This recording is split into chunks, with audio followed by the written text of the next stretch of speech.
qu'ils étaient mieux dans le contenu que ce qu'on avait nous.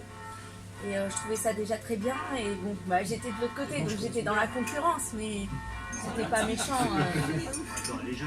Et puis ensuite aux législatives, il y avait une candidate. En fait, on était plusieurs candidats un peu sur le même créneau, donc bon, c'était le jeu des élections, mais on s'est bien respecté, on a créé des liens et on s'est dit vraiment c'est dommage, cette union des droites, ce serait bien qu'elle arrive. Et justement, quand Nicolas a lancé les Amoureux de la France, tout de suite, j'ai dit bravo parce que c'est le seul à avoir de suite, juste après les élections, à avoir pris un petit temps de réflexion et tout de suite, il n'y a pas besoin d'avoir le mois de mars de l'année d'après pour se dire, faire une pseudo-refondation ou se poser des questions. De suite, il a compris ce qu'il fallait, il le savait, il l'a lancé, il a lancé la dynamique. Et il a été rejoint.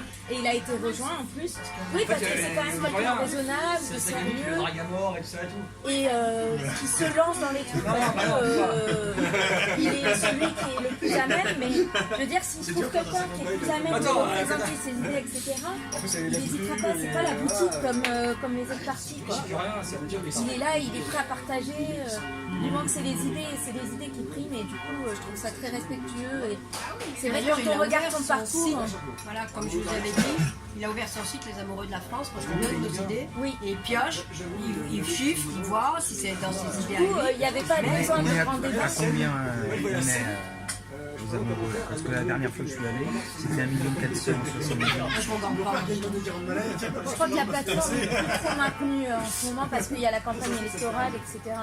Donc c'est un peu plus compliqué, mais en tout cas cette idée, et puis on voit bien, il a fait la plateforme participative et chacun pouvait soumettre ses questions. Il sortira un programme commun. Le sujet n'était pas limité à certaines questions. Voilà.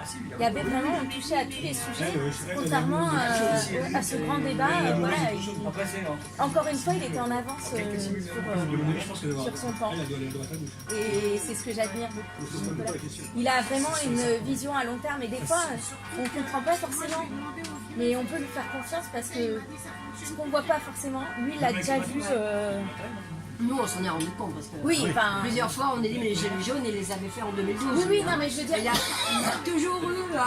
Non, mais 2012, et on était sur les autoroutes avec les Gilets jaunes contre les Gilets jaunes. Et voilà, mais c'est pour dire, en fait, tant qu'on est avec lui, on comprend, mais certains autour de lui se moquaient de lui quand il enfilait son gilet jaune qui levait les barrières de péage.